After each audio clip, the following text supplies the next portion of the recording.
eagerly await the kingdom of the world to come and the restoration of androgyny. Just as the Amalekite Gentiles must be exterminated, the Jews ingathered, and the temple rebuilt in order for Shekinah to again cleave to Yahweh in the androgynous Godhead, so too must Jews return to the androgynous state of Adam, for the Godhead to be restored to its original androgynous form.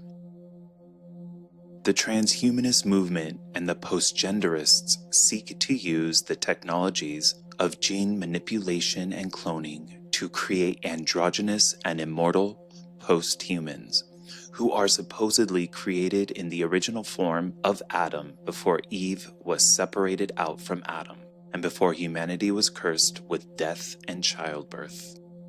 Esau is the acknowledged name of the Gentiles among Jews, and they often refer to Gentiles as Esau or Amalek when they speak to fellow Jews about exterminating or otherwise harming Gentiles. Esau is used as form of code for Gentile, which Jews often use to keep their intentions hidden from the Gentiles. And also in the book of Deuteronomy, we speak about the mitzvah to destroy and to annihilate the nation of Amalek. Says the Rambam in Mitzvah 188 and also 189 and also in Negative Commandment 59 that there's a mitzvah and a command to wipe out from among all the descendants of Esav, the descendants of Amalek, male and female, young and old. Esav, who is the symbol of all the nations, Christians or not. Esav, who in modern day terms is really basically, certainly one of them is America. What's the difference between Edom and Amalek? We spoke about Edom being the grandfather of Amalek.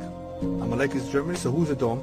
Edom includes most of Europe. It includes the United States of America. It's the Roman Empire that was never destroyed. But for those who don't understand that Italy is the seat of the Roman Empire of Edom, even though Edom is scattered, many other nations today that speak Latin languages that have something of the Roman Empire, including America. They are first. So Edom is everywhere, and the United States of America is also part of Edom. It all started, of course, with Esav. Esav became Edom, which is a nation. Edom became Rome. The Torah says Esav is Edom. The Gemara says, the Talmud says, that Edom is Rome, Zuroimi. Edom becomes America. Why? Because America is Edom, after all. As our sages said, Halakha Esav soneh leYaakov. It is a law of nature that Esav will always hate the Jewish people.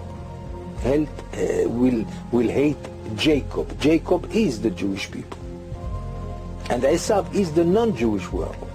In Isaiah chapter 63, the day of the great and terrible day of the Lord, it says that the Lord will come out from a place called Edom and he will crush Edom. Now, I'm just a broadcaster here, okay? In Jewish understanding, Edom is really talking about the Christianity. Who is Amalek? Amalek is Reshit Goim. The Jews were so revered by the entire world when they came out of Egypt. But when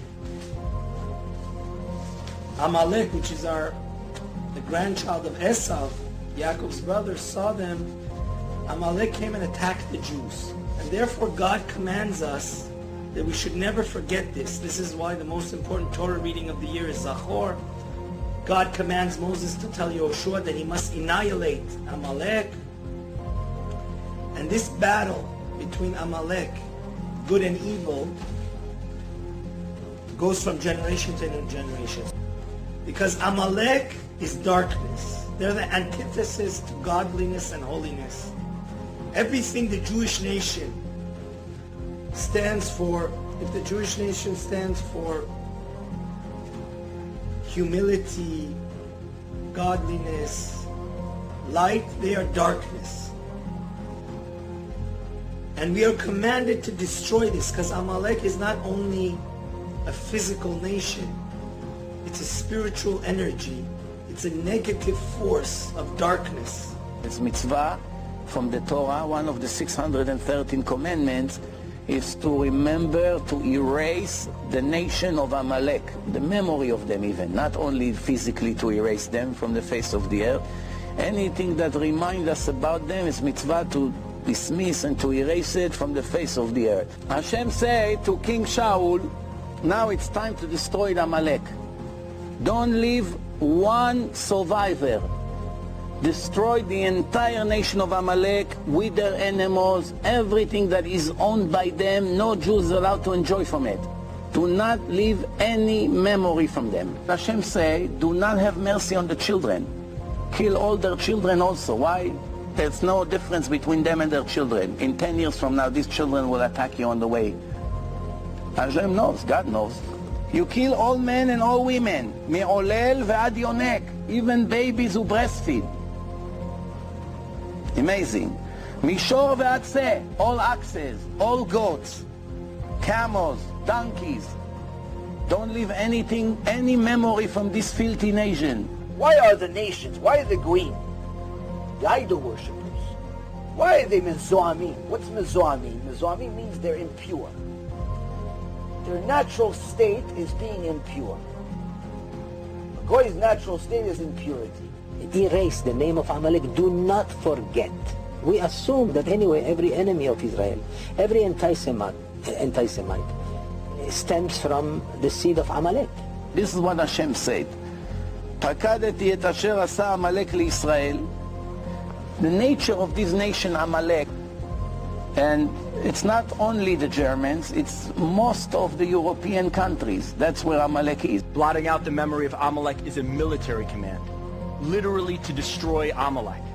Now facing today's Amalek, we are reminded that the Torah calls us not just to escape, but to extirpate Amalek.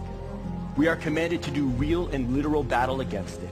The children of Amalek that hates Yaakov, the children of all the ones that had that black bitterness instead of a soul, that black, dark, horrible, depressed, negative, and awful shadow as a poor replacement for a soul, still hating us, still jealous, still don't know what to do with our goodness. Someone from the Jewish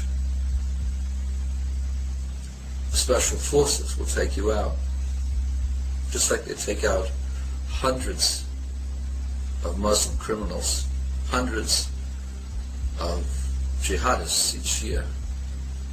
They'll take you out as well. The Torah says that people who worship idols such as yourself, when there is a Sanhedrin, To kill us. yes, Okay. that's what the Torah So says. we know how the Jewish people feel about Christians, yes? That you Christians discriminate are- against Christians. Christians are idol You worshippers. discriminate the against Torah Christians. says that Christianity is idol worship. Let me because ask you. You worship three Let me gods. ask. Well, what's the punishment if you transgress the Noahide laws? Death. Now, technically speaking, I see anyone in the church, and they're bowing down, they're a non-Jew, I can shoot them. Not a problem. Asking what's going to be with the Goyim when Mashiach comes. Will they be destroyed and annihilated? Someone asked, who cares? Okay. As a nation, they'll cease to exist, even as individuals. It's every individual, no survivors. Not only as a nation, they'll cease to exist, even as individuals. As Goyim, they're gone. The Jews run the show in the world, not because they want, because that's what God wants. Even though we have very small community compared to America, 300 million Americans, 5 million Jews. There's no comparison. But the Jews are everywhere. Politics, all the assistants of Trump, Jews. All the assistants of Sleepy Joe, Jews.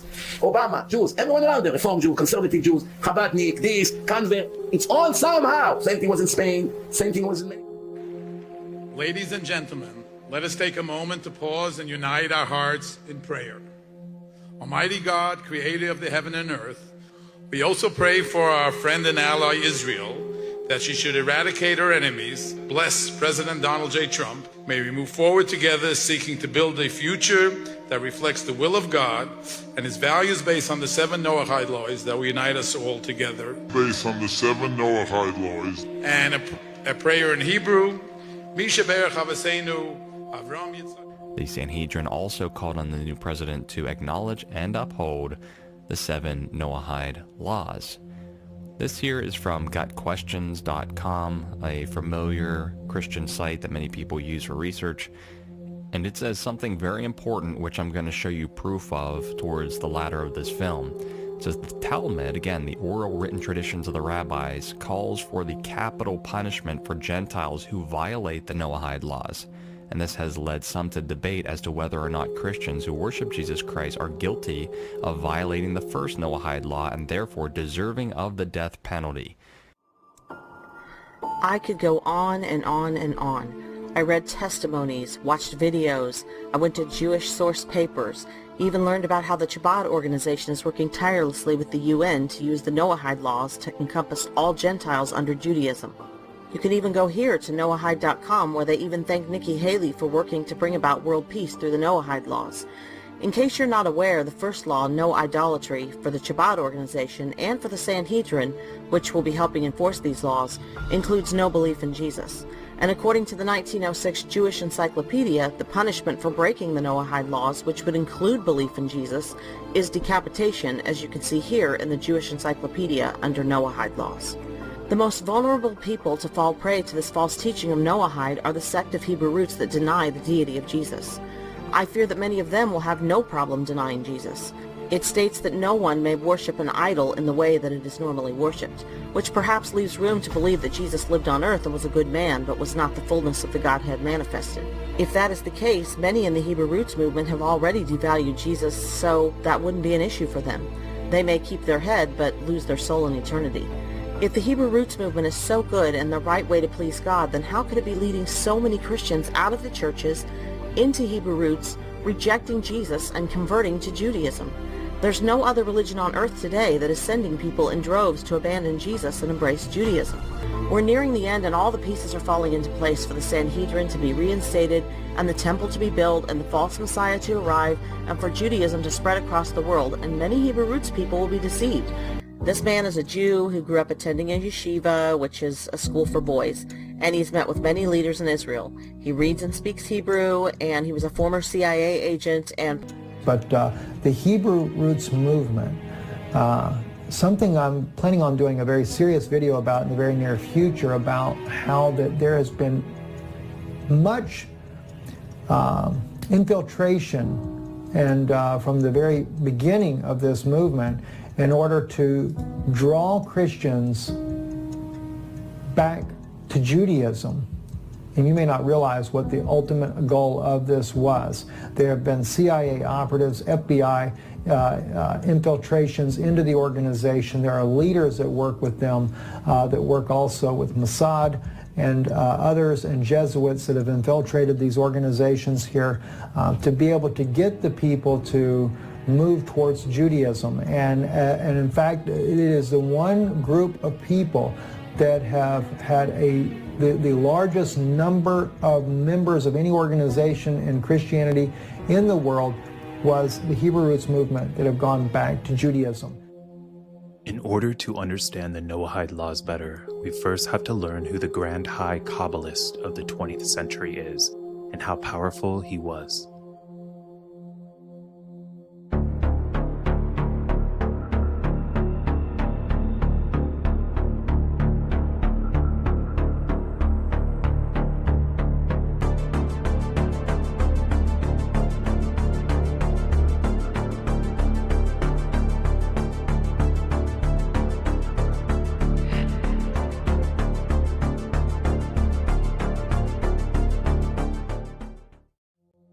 Menahem Mendel Schneerson, 1902 to 1994, was a leader in the Chabad Lubavitch movement. He was the Grand High Kabbalist with the title Lubavitcher Rebbe. He was a Russian-American Orthodox rabbi and the most recent Rebbe of the Lubavitch Hasidic dynasty. He is considered one of the most influential Kabbalist leaders of the 20th century. During his lifetime, many of his adherents believed that he was a Messiah. The Kabbalists believe that they have the power and responsibility to summon the Mashiach by doing certain works or Tikkun Olam, which we have learned is part of the androgyny and extermination agendas.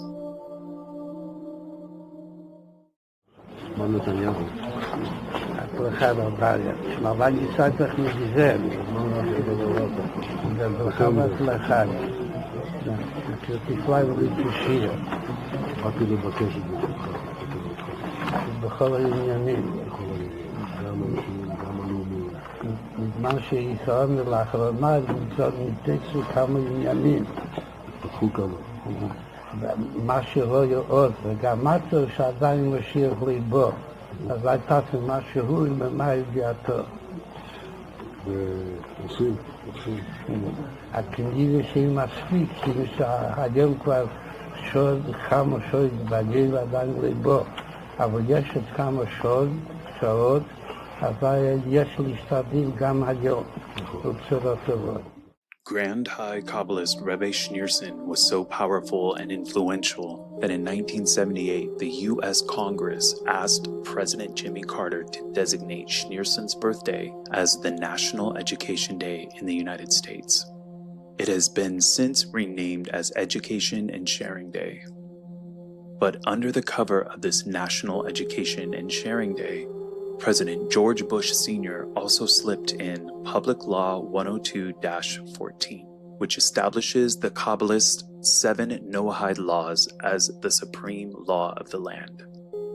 Every single president of the United States since has re-signed this bill and nationally honors Rebbe Schneerson's birthday as National Education and Sharing Day.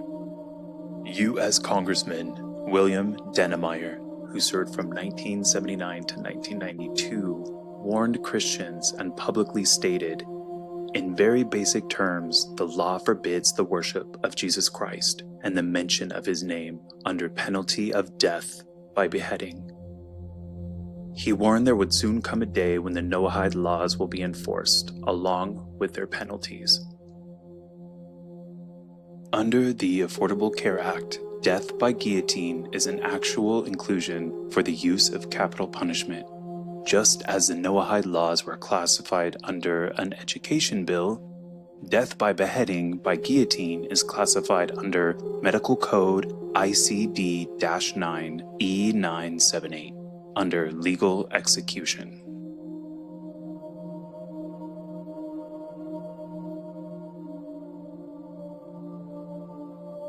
And the Rebbe pleaded, if only the United Nations will go back to the basics and empower their nation to adopt the 7 Noahide laws,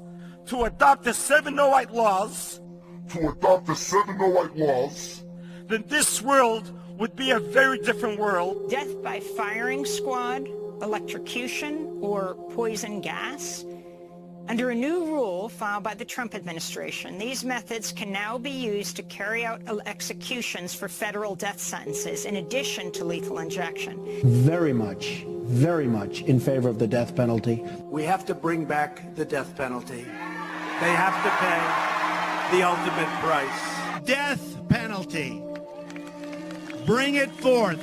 Again, the words death penalty, death penalty, death penalty, death penalty. From no penalty to death penalty. The death penalty. The death penalty. It's called the death penalty, okay?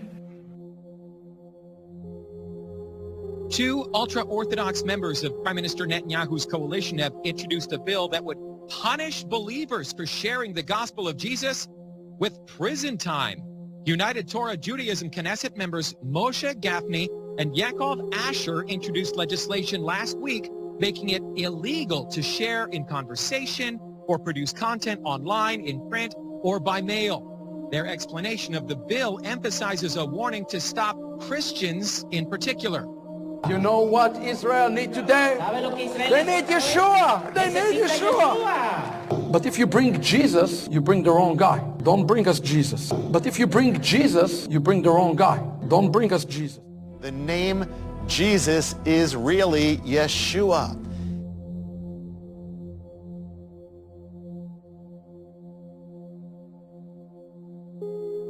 He wrote The Power of Positive Thinking, which is a great book. But have you ever asked God for forgiveness?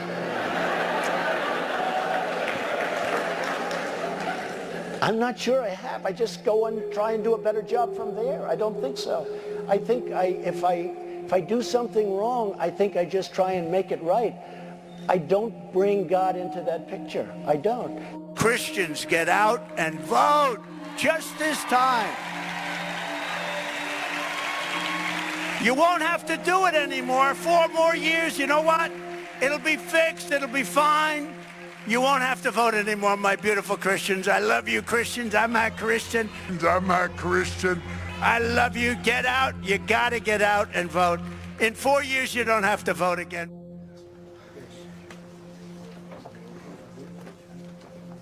In Kabbalah, visiting grave sites is a common mystical practice, particularly at the graves of tzaddikim, righteous individuals.